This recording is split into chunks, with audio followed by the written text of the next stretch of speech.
Take me home.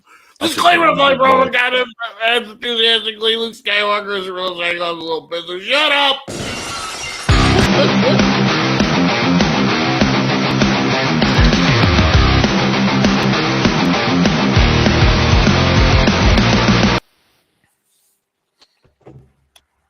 I think we need to make a separate opening when Drew's not here. Two. Said? It does make me sad. I see his beautiful face, but I know he's not there, and it's just like, I mean, you guys, I know your beautiful faces. I see them and I close my eyes, but Drew, it's not there yet. So when I don't get to see him. Are you saying that Joe and I are no longer enough for you? Is that what you're saying? I literally just said I see your faces when I close my eyes. I mean, yeah, but then you followed it up with something that could possibly hurt our feelings. I'm just saying. Listen, I have needs. Fuck you, Drew. Fuck you, Drew. We miss you, Drew. We love you. 2 weeks in a freaking row. No. Did he send you a raw rundown? He did. Oh, sweet. He did. Sweet. You know what? Let's just freaking start with that so I can get him out of my head. All right, here's this week's raw rundown by he who can't show up to work. Welcome to the Raw Rundown. This week we were in Austin, Texas, and we started off with an image of Braun Breaker. Why is he so orange? We'll find out later in the show. And then we had Rhea actually starting it off. And then we had Liv and Dom with a death wish interrupting Mommy after double crossing over and over again.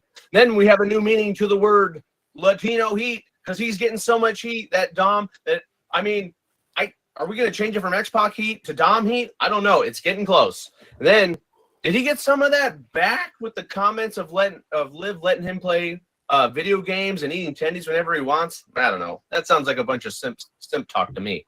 Then I saw a sign that said spell ICUP, which I guess is a joke on me because I just read it out loud. But anyways, he was getting the business from Damian Priest, and then Carlito interrupts. That was pretty cool. And then it was cool when Priest pummeled Carlito. Then JD McDougal's runs in, takes a super kick for the Prince. Then Liv saves Dom after Dom saves Liv earlier. We get it. They're in love, right? Okay. Anyways, moving on. We had a segment for the New Day. Xavier Woods. Do you hear that? It's the 90s. Is that Weezer? Is that a Weezer song I hear? Say it ain't so, whoa, whoa. And then we had the match with OJ, and well, we hope you didn't blink because that was over really quick. And then Final Testament got called the Final Testicle, which I think should be their new name. And then they're going to face the soon-to-be Split Day next week on Raw. And then we had American Made versus Alpha Academy. More Texas Tornado match rules, please. I love Texas Tornado match rules. They are awesome. And then we had Tozawa doing his best Brie Bella impersonation, getting his feet caught in the rope and almost knocking himself out. And then after that, holy superplex Batman, was that a huge spot on the top rope in that match. Wow. Just wow. And then we had Ivy come out. Come on, we knew it was coming. It was foreshadowed. But I am a sucker for a good dragon sleeper, and she's got one. Then we had an interview with Pete Dunne, or Butch. I can't remember what his name is anyways. And what did happen to Ridge? Where's Ridge at? Then next, we had the introduction of the Pure Fusion Collective, or I might have gotten that wrong. I don't know. I can't hear. I'm getting a little hearing's going. Anyways, they are a formidable trifecta, if you will. And then we had a women's tag team #1 contender match. Just make it a triple threat. We get it. Just give the people what they want. Then R-Truth.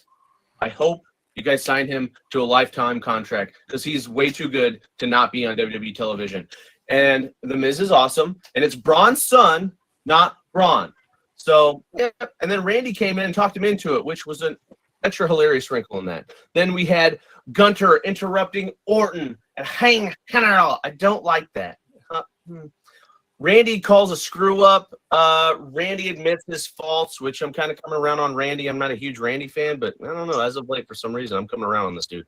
Then McIntyre enters the chat. Holy crap, where's this going? CM Punk chants distract everybody. And then Randy RKO's Gunther. Then CM Punk shows up and gets Drew's belt off, not in a sexy way, and starts whipping Drew with it. Cult of Personality hits. Bam, that is a segment. Then we had Sheamus get beat with a shillelagh. And then CM Punk talking about the damn bracelet. We know, we get it. It's what it represents. But it's still kind of silly. It's kind of hokey. Get over it, man. Come on. Then, how does Mark Henry let his son go to Oklahoma? How does he let that happen? I don't know. I need to know. Then we had Miz versus Braun's son. Miz gets tsunami. Truth gets all the other tsunamis. I know it's wrestling, but roll Truth out of the ring. Jesus. Then I kind of actually love the new Judgment Day setup. I wasn't sure if I would. It felt a little wonky, but I don't know. It's working for me. I hope it's working for you too. Then the main event. Less than 20 minutes we had, and it was a 2 out of 3 falls and a long intro from Samantha Irvin, kind of like this segment right now. And then, to make matters worse, it goes right to a commercial. Like, what? And then Sammy's midsection slowly becomes tan. See, like I was saying earlier, why is Braun so orange? This is why. Braun's trying to help Sammy out, helping him get that tan. Then, Sammy gets harpooned on the outside announcer area.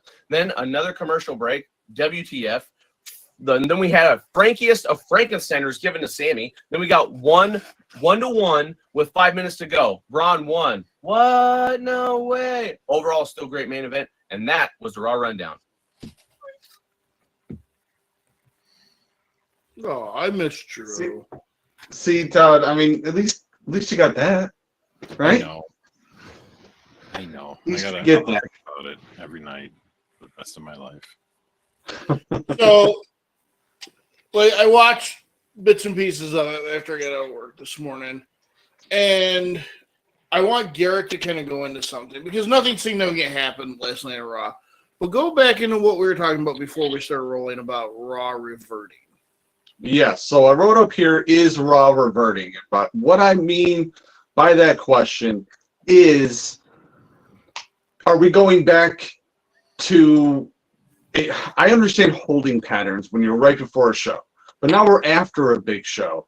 And here we are, we still have the same storylines going on. Why are we still sticking with people who have been wrestling each other for so long? And these are the type of storylines we saw in the McMahon era. Oh, it works, so keep going with it. And then, like, beat the horse to death with it. It's like, I think the Punk Drew stuff was good up until last night. Now we're like, okay, it's reached critical mass. It should be done with. If you want to come back to it later on, fine. But it's obvious that neither one have anything going on, and they're just like, all right, let them keep going with it for a little while longer. So what you're saying is, so what are we doing? You want something new? Yeah, I mean, yeah, and the whole reverting thing goes a little bit even into down here to end goals. So this is something that Joe and I were speaking about just before Todd jumped in and just before we went live, which is, what are the obvious end goals? You always know, you watch wrestling long enough, you can see what the end goal of something is going to be. Yeah, Well, right now, most things are going to end one way or the other. You know what I mean? Like, right. There's either the natural outcome or there's the swerve outcome. And right. we can always see both of them coming. Exactly. And so it's something's going to happen. But we're seeing current storylines where we're like, what is the end game? Why are Punk and Drew still going at it? What is going to be the outcome of the Terror Twins taking on their old faction? But it's just the two of them, and yes, the two of them are bigger than everyone else collectively, but they're still not going to win that battle. So what are we doing with those stories? Why is the Final Testament hanging down here and poking and prodding? Complex Mothra just answered your question for you. Oh, you know what? My chat went away when we went. He says R-Truth is going to take over the Judgment Day. and that's the swerve outcome. That's going to be the outcome of the Judgment Day storyline. Is R-Truth takes it over. How come I can't see my live stream? What the hell? Did you click the live stream one? Yeah. Oh, there it is. Now it just popped up. Jarrett and technology. That just popped up. It was already open. You didn't see me not touching it. He might try to dress like Tony Stark, but he definitely isn't Tony Stark. No so way. here's what would be great, because Not they even seem close. to be going after people that betray like their family, is have the Wyatt Six take out the new Judgment Day. See, so like, and They that's the betrayed thing. their family. I see something happening after Mania or whatever, where you have one kind of unified bloodline after. So both iterations, whoever's out, who's ever out. And then I think that'll be like this time next year, the storyline that'll be hot is the Wyatt Six going after the bloodline.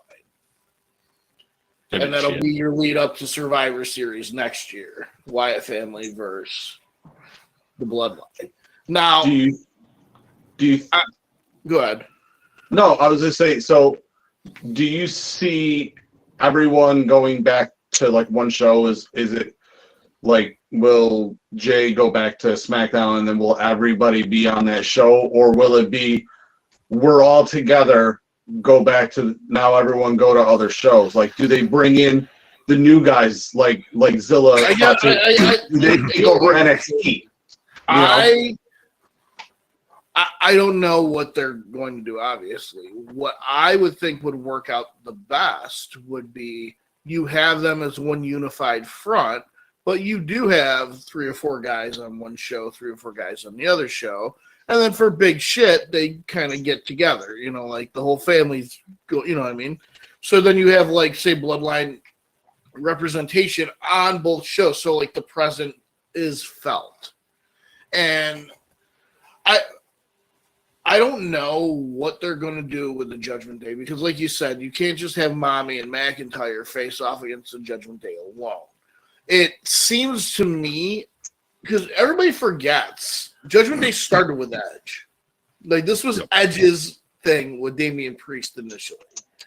And at that point, it did have a supernatural overtones to it. It wasn't until they kicked Edge out and Priest kind of took over that it went to more emo goth gang shit. And it seems that over the course of the last year or so, Finn has almost made them the Bullet Club of WWE. So with that being said, I could see them bringing the Good Brothers in to the Judgment Day. You know what I mean? And kind of going away from the goth supernatural stuff altogether and having like this DX NWO something kind of going on faction. What if is AJ on Raw or is he on SmackDown? I haven't seen him on anything in a while. Yeah. He just wrestled. Who did he fucking wrestle? I'm pretty sure he's on SmackDown. One of the last couple pay-per-views he had a match. What if they just said screw it and just actually did Bullet Club? Oh, you got trademark issues when it comes to that. Right.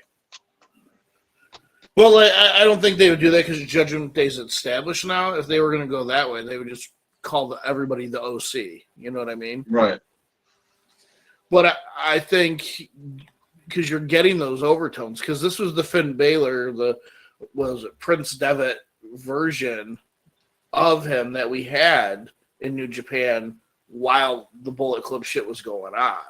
Right. So that's.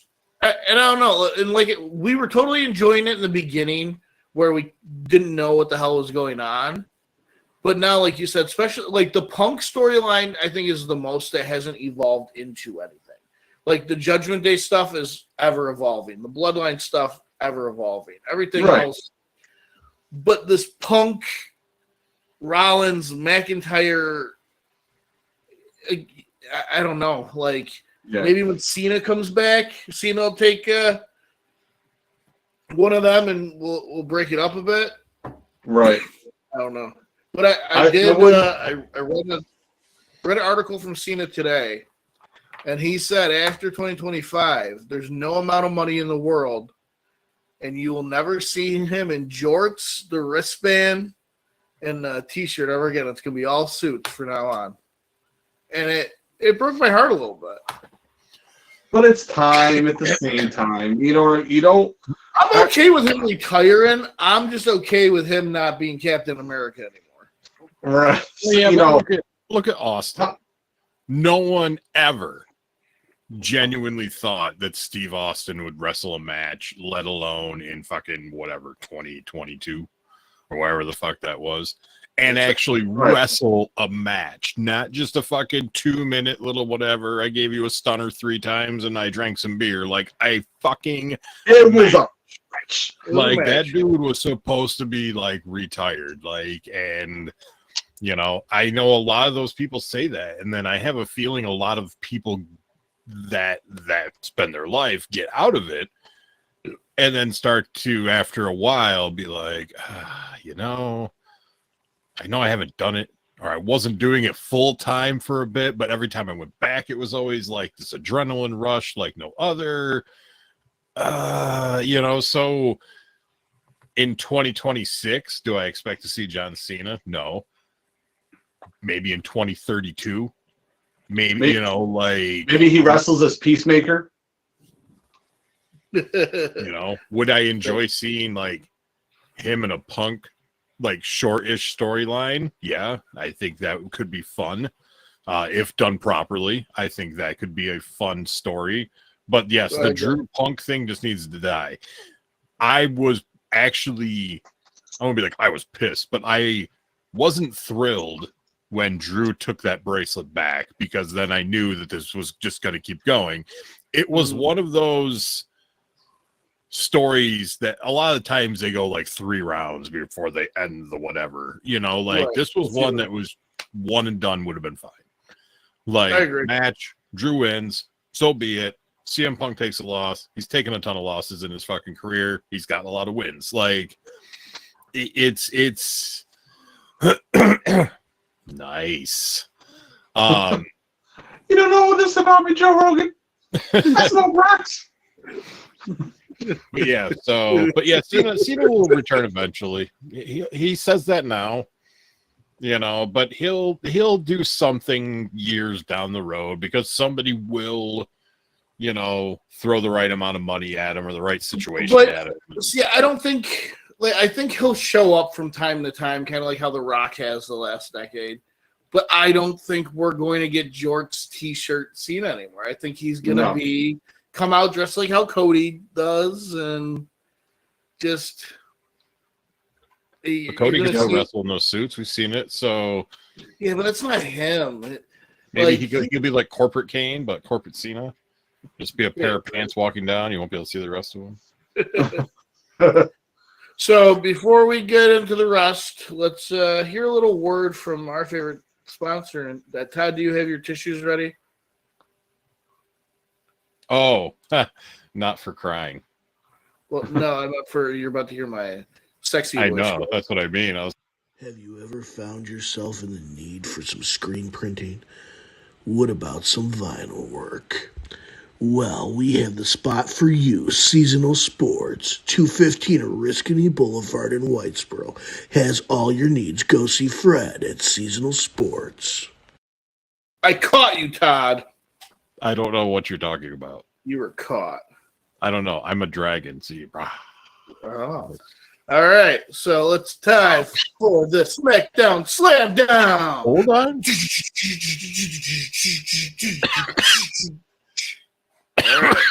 We forgot the bow. I forgot what? There was a little bow segment. Bo Dallas on Raw. Oh, yes. Go ahead. That's really all. No, what I am liking is they're not. I like not seeing them every week. Right. I like that they started last week and they won their match, and then there was like, the little whatever of Bo, like about the match and him and Uncle Hot, like, and that was it. They talked about it and that was it. Like, to me, they are actually for once doing this perfectly. They are doing it in a timely fashion. Last week's fucking debut was awesome. They all did really well. It was a killer match. But it sounds weird to say, but it was nice to not see them this week. It was nice just to get that little 2 or 3 minute video of Bo and everything, and that was it. That was it.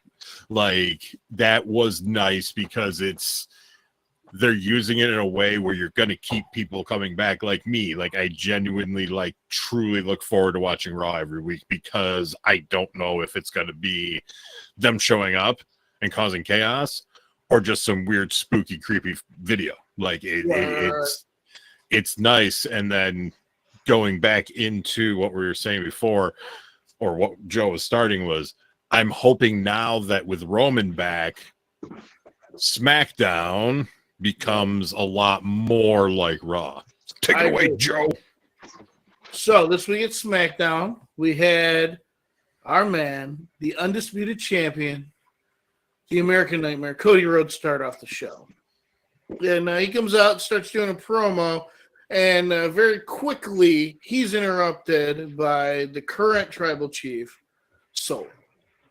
And he's demanding a rematch, which Cody kind of rejected. And Cody makes remarks that there's no Simone Werewolf there, claiming that Solo's not able to back his own shit up and he needed Jake up there. And so he told Cody he'd deal with him after he dealt with Roman Reigns. And Kevin Owens had come out, and Cody said he has a proposal for him, and he said it was a little awkward, and he offered Kevin Owens a chance to fight him at Bash at Berlin for the title. He said Kevin's earned it. Kevin's done, has backed him up. He can at least give him a title shot. And KO fucking said no. And he said his current win-loss record doesn't allow him to do anything. The Bloodline returned to the ring by the end of the show. Solo told Roman there's a new tribal chief in WWE and demanded to see the man who cost him the title at SummerSlam. Reigns' new theme song comes on, drawing a huge reaction from our little Tulsa crowd. Reigns started down. The Bloodline started storming the ring. Reigns took out Tama Tonga and Tonga Loa with steel steps before brawling with Solo. And Loa pulled Solo to safety just before Reigns speared him. Reigns went to retrieve the tribal chief. So it's called a Eula Fala. That's the Eula Fala. Yeah. And Tonga and Loga attacked him. It was a halfway decent brawl. I'd give it like a 7. What did I miss at some point in time that one of the Bloodline dudes is now a pirate? He got poked in the eye with the stairs, was it? He caught something in the eye one day that to where I'm not sure if that's real or not, but he was literally down longer, holding one eye, and then it seemed like he struggled. He did whack his eye, but to get extended patch things all kayfabe. Right. To get back into the ring on time for his spot then afterwards. So I actually don't know if that's real or not, or if it was real then and now they're milking it. I don't know. From what I've read, that's what I understand it is. As long as it doesn't turn out to be, and I think you guys remember this, which this was just terrible. It turned out to be a Seth Rey Mysterio eye for eye match type shit. Remember that? That was like during COVID. That just terribleness of just I want to say that was before crap. COVID. I want to say no, I think that was during COVID. I think or like where people were starting to be allowed in, because I want to say, if I recall, it was like in the place where the fucking plexiglass and shit like that was. I don't know if that was the Performance Center or wherever they were doing it.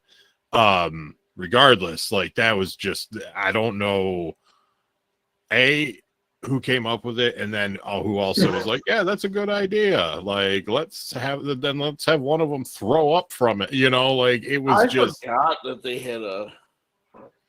It was just a very terrible fucking match. Like I don't understand, and I'm assuming it was Vince, or I mean, at least somebody in creative, that Vince was like, oh yeah, that's a great idea. Let me go poop on somebody about it. I'm not allowed to puke. yeah, dude. Like that's the other thing that was, I guess that was the more disturbing part to me. Like, it's like, you know, it's wrestling, I get it, but like, I really don't want to see some dude make himself throw up. You know, like that was terrible. Like,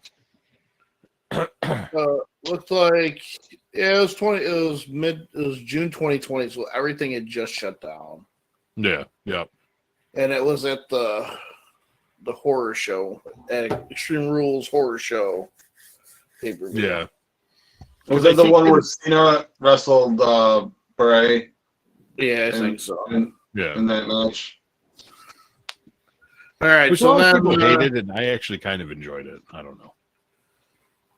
I really dug the Undertaker AJ Styles match, and I loved the Firefly Funhouse segment because it wasn't a match; it was a segment. Yeah. So then we had the Street Profits defeat A-Town Down Under via pinfall with Austin Theory hit with a blockbuster Doomsday device. Street Profits qualified for a match to the crown to the number one contender for the tag titles. Chelsea Green and Piper Niven were fucking with Tiffany Stratton and Nia Jax. Jade Cargill defeated Alba Fire via pinfall. Naomi actually had to save her there when the Unholy Union attacked them after. I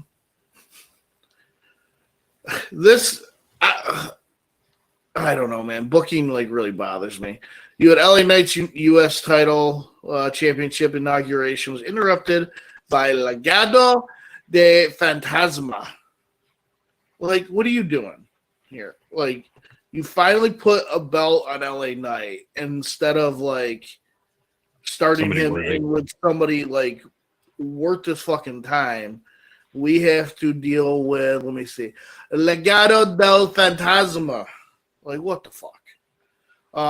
Then you had what?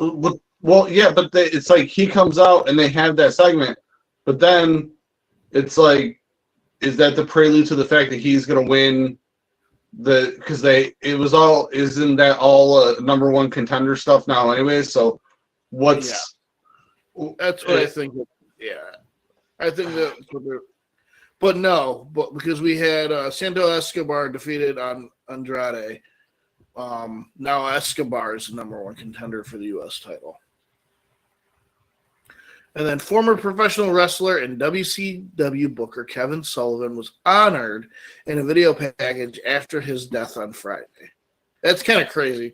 Like, I know we talked about this like when Scott Hall died and stuff, but as we're getting older and like it's not some like crazy Chris Benoit shit or drug overdose and like dudes are like dying, it definitely makes me feel old. Like, yeah. And when it comes to wrestlers and sports figures and actors with stuff, there's so much more out there, especially for our generation, that we're going to start to see people go at a rate at one point that's just insane. We're going to be like, oh, I can't take it anymore. Right. Because there's so many more. There's just so much more for us than there was for the yeah, we are exposed to a lot more. Yeah, you're right. Then we had DIY defeated Pretty Deadly. Like, I don't know. I'm not a fan of that Pretty Deadly. Just dumb. It's just like whatever. And honestly, I hate the DIY fucking. or DI, whatever it is. I hate that name. Like I don't like the name DIY. Hashtag DIY. Those two are so much more deserving of a better tag team name, Oh, and treated better as a tag team. Just they just deserve so much more. And to answer your last question on the board there, Garrett, I think the only way they keep New Day relevant is you have Xavier turn on Kofi. Right. Like this last year or so without Big E there really took the air out of the sails of New Day. They had their almost decade run. I was gonna say it's been 8 years. Yeah, if he's not going to come back, which is understandable, like I'm not, you know, Yeah, like, he can't wrestle either. Joe, wasn't there a thing on WrestleFeed that he can't wrestle? Like he's just not gonna ever wrestle again. He's going to get a second opinion, but the doctor's opinion right now says that he shouldn't.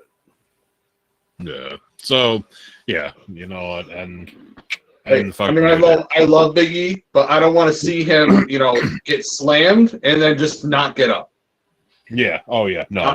So July of this year was 10 years for the New Day, so we got a solid good 9 years of them. Right. So just end it.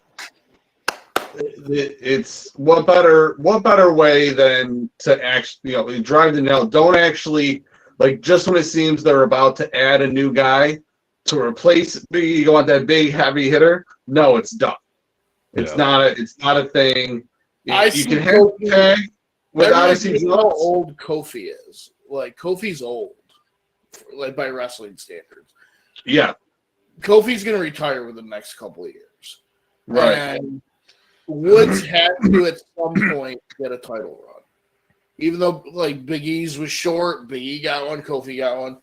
And you can't do that dude like that without giving him a title run at some point. So with this heel turn, I think within the next year or two, you'll see Xavier Woods as a prominent heel in the company. He's so underrated. And wouldn't it almost be awesome to see Karrion Kross pulls him into Final Testament, and then hopefully, they change the face of whatever Judgment Day is, maybe even change the name. So then you have Wyatt Six doing their thing, and then you have the Final Testament doing their thing. It's different enough that Final Testament can finally rise up. But wouldn't it be great if you just so you have your tag team within them, and then there's those two going at different single stuff. But wouldn't it just be great if you just seemed to mold him into the perfect heel and sent him out, and he just starts winning all the time, just win and finally wins like the world championship? How great would that be? One way or another. And I think he's got charisma for it. I think he'd be a better champ than Damian Priest was.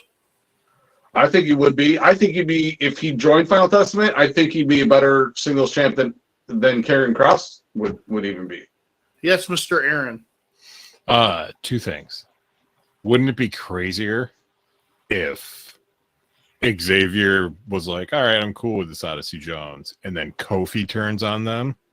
Whoa. Because that nobody would see that coming. Period. No. Nobody would see that coming. I can't even picture what a heel Kofi. Yeah. Kofi become Jamaican. Does he go back? Does he go like full Jamaican? Yeah, man. Absolutely. Absolutely. And the other thing is just a reminder, in about 1 month on September, actually, what's today? 13th. Yes.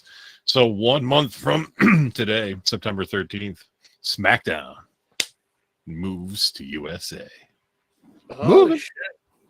Peace out, Fox, you bitch. All right. Watch Eppies of UWE U on You. You know what it says.